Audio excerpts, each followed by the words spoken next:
So today I'm just out checking various ammunition in my 2.2 trainer, which is something you should also do to check what ammunition works best with your rifle. Now the 212LR is very sensitive to the wind, so today is perhaps not the best day for it, but you will see the relative performance between the ammunition types. And these were just the 4 types I was able to source locally. Now even the same type of ammunition can have different performance in your rifle. Somewhere on the box you will find a lot number, and if you have a lot that shoots really well in your rifle, my advice is that you buy as much as you can afford. And lo and behold, no surprise, the premium lines is what will produce the best precision. It doesn't mean that the cheap stuff is useless, but you have to be a bit more restrictive in terms of what type of training you will use it for. So trigger control, precision, accuracy, this won't do.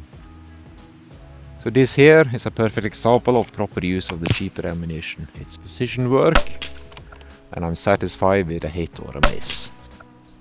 And in the sitting position we need natural point of aim, just as we do with any other position. So this is nowhere near the target, because the target is over there. And if I just try to muscle it over, that's not going to work. So you need to rotate and you establish a line between your support and your shoulder, and you need that line to point at the target. Now this would make more sense. And when you have the line towards your target, look at the target with your eyes, keep tracking it. Tracking it. So I'm looking at the target over the rifle. I'm careful not to breathe into the scope. So looking at the target. I'm in the scope. So this is a very, very useful skill for the hunter. Now I'm just going to shorten it, so now it's just a transition. I have the position, I'm looking at the target. Target, scope. Let's do that again.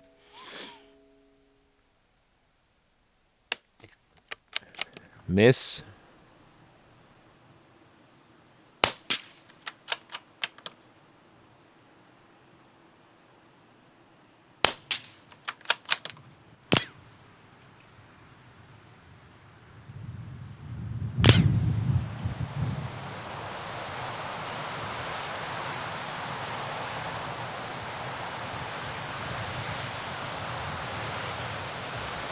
This episode contains sponsored items.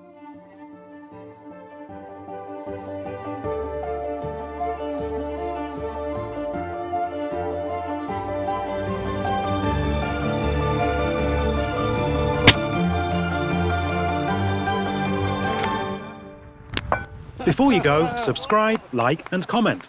Click the bell if you want notifications of new episodes.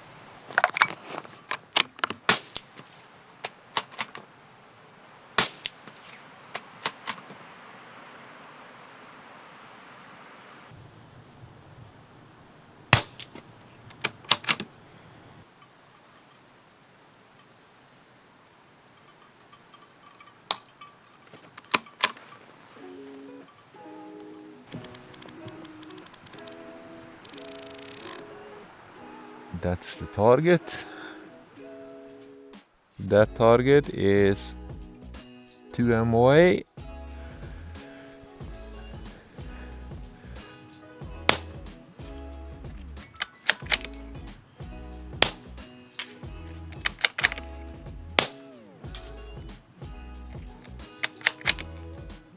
Training value of shooting this target at 120 versus doing it at a 50 really isn't that big a deal, because it's the position work and staying in position, finding natural point of aim and executing a good trigger pull that is the proper training here. Not shooting tiny groups and not hitting the target at a farther range. That's not what you're supposed to use the 212LR for. because it's not the farther range or the tiny groups that is the training purpose with the 212LR. It is getting into position, achieving natural point of aim, having a good sight picture, and executing a proper trigger pull. And I might as well do that at 50 as at 120. There's no difference in the mechanics. So that was 250 shots today, and I think I will maintain my opinion that the 212LR is not suitable for practicing long range and wind calls. And the reason is simply that even with the same visual input, which is what I as a shooter can react to, I have a wind drift of 8 MW. So that's 32 clicks sideways variation, and I as a shooter can detect no difference. And I cannot foresee when the bullet will be off the target, because everything looks the same in the scope. Now, to remedy that, I could of course shoot at a bigger target, but shooting at a bigger target will also interfere with your aim and shot placement. And as a hunter, you do not want that. You want the bullet to strike where you aim, and the aim should be in the vitals.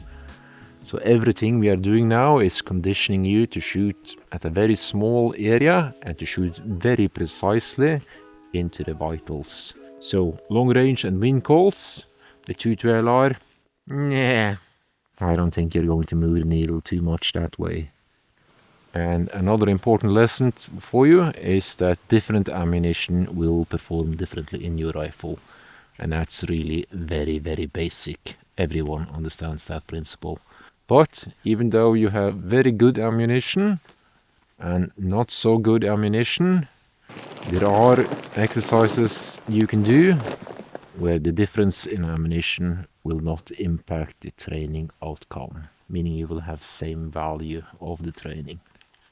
So if you can use one of those spinner targets where you are, I would wholly recommend them, because they are excellent for training position work, because you get immediate feedback and you're not going to get caught up in, tiny little groups that everyone wants to post on the internet, because it's going to be a hit or it's going to be a miss. So I think we're up to 700-800 shots on the ticker now, and so far I will just say that it works. And regardless of what rifle you get, I would advise you to get 2 magazines. If one of your magazines breaks down, with most 2.2 rifles, it's going to be game over for your shooting, because it's too fiddly to try to single feed the cartridges. Now, the Picatinny rail on the Tikka here is the original one from Tikka. This one is universal, left or right, which means there's going to be a gap of air, and that also means there is debris that can get in and get stuck. I don't like that. And other changes I've done is also to extend the stock. That was simply a matter of googling Tikka T3 UPR's extender, and I had this piece here 3D printed. So the length of pull on this rifle is now exactly the same as on my centerfire.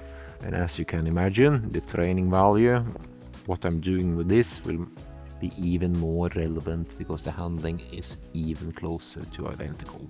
Everything I do with this rifle is going to replicate fairly well with the centerfire. And that is for me a major point of having this one. So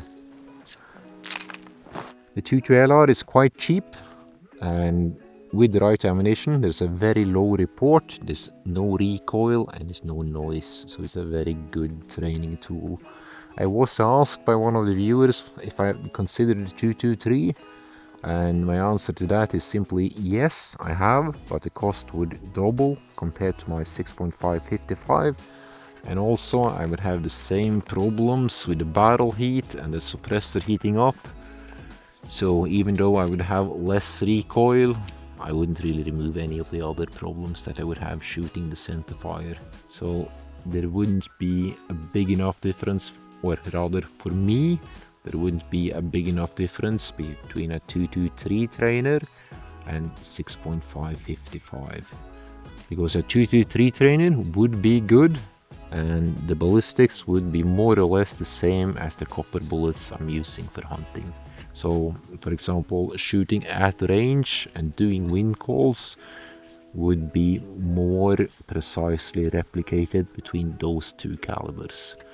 But the drawbacks of a 223 trainer was just too much. Okay, so I think that's enough for me for today. I'm just going to pack up here and yeah, I'll catch you later. Subscribe to the THLR channel by clicking the left logo icon, so you'll be shooting straighter than a drunk skunk before the sun shines over northern Norway.